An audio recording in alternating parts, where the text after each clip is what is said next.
علیکم ورحمۃ اللہ تعالی وبرکاتہ۔ وعلیکم السلام ورحمۃ اللہ وبرکاتہ۔ عن ابی ذر غفاری رضی اللہ تعالی عنہ قال قال رسول اللہ صلی اللہ تعالی علیہ وآلہ وسلم الا ادلکم علی ما یمحو اللہ بہ الخطایا ویرفع بہ الدرجات قالوا بلی یا رسول اللہ صلی اللہ علیہ وسلم قال اسباغ الوضوء علی المکارہ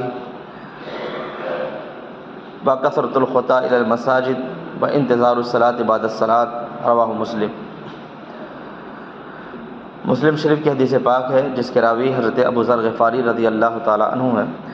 آپ فرماتے ہیں کہ نبی کریم صلی اللہ علیہ وسلم نے ارشاد فرمایا کہ اے میرے صحابہ، کیا میں تم لوگوں کو ایک ایسی چیز نہ بتاؤں جس کے ذریعے سے اللہ تبارک و تعالیٰ گناہوں کو مٹا دیتا ہے اور اس کی وجہ سے اللہ تبارک و تعالیٰ درجات کو بلند فرماتا ہے۔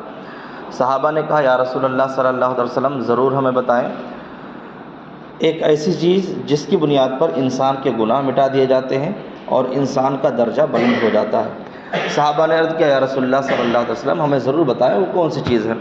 اللہ کے رسول نے فرمایا 3 چیزیں ہیں، اور آپ جب دھیان دیں گے غور کریں گے تو ان تینوں چیزوں کا تعلق ایک ہی چیز سے ہے۔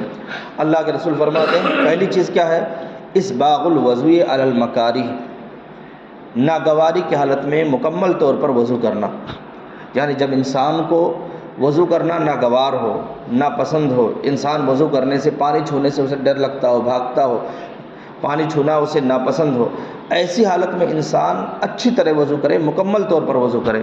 پہلی چیز یہ ہے، مثال کے طور پر ابھی تو نہیں لیکن ٹھنڈک میں آپ دیکھ لیجئے پانی چھونے کا دل نہیں کہتا ہے، لیکن ایسی حالت میں اگر انسان مکمل طور پر وضو کرے تو اللہ کے رسول فرماتے ہیں یہ ایک ایسی چیز ہے جس کی وجہ سے انسان کی گناہوں کو اللہ تعالیٰ مٹا دیتا ہے اور اس کے درجات کو بلند کرتا ہے۔ دوسری چیز اللہ کے رسول فرماتے ہیں کثرۃ الخطا الی المساجد، مسجد کی طرف زیادہ قدم چلنے سے۔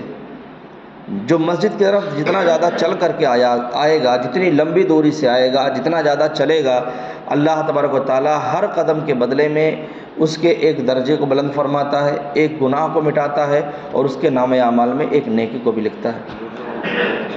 اور تیسری چیز اللہ کے رسول فرماتے ہیں انتظار الصلاۃ بعد الصلاۃ، ایک نماز کے بعد دوسری نماز کا انتظار کرنا، یعنی ایک نماز آپ پڑھ کر کے چلے گئے تو ایسا نہیں کہ آپ آزاد ہو گئے، بلکہ آپ کا دل لگا رہے کب دوسرے وقت کی اذان کی آواز آئے گی، کب دوسرے وقت کی اذان کی آواز آئے گی، آپ کا دل لگا رہے اور فوراً آپ دوسری نماز کا انتظار کرتے رہیں۔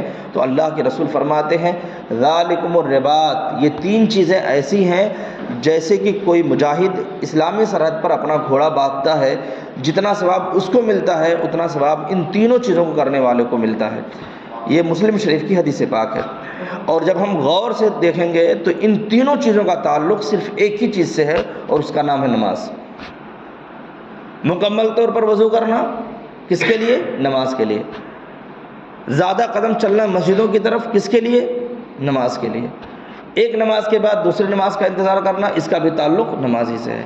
پتہ چلا جو سچے دل سے اللہ کی رضا کے لیے نماز ادا کرتا ہے تو اللہ کے رسول فرماتے ہیں کہ اللہ تبارک و تعالیٰ اس کے ذریعے سے، اسی نماز پڑھنے کی وجہ سے اس کے گناہوں کو بھی مٹا دیتا ہے اور اس کے درجات کو بھی بلند فرما دیتا ہے۔ اس لیے نماز ہمیں مکمل طور پر خلوص للہیت کے ساتھ اطمینان و سکون سے ادا کرنی چاہیے، کیونکہ نماز ایک ایسا نسخہ کیمیا ہے جس کے ذریعے سے انسان کے گناہ بھی مٹا دیے جاتے ہیں، انسان کے درجے بھی بلند ہوتے ہیں اور انسان کے نام اعمال میں ثواب بھی لکھ دیا جاتا ہے۔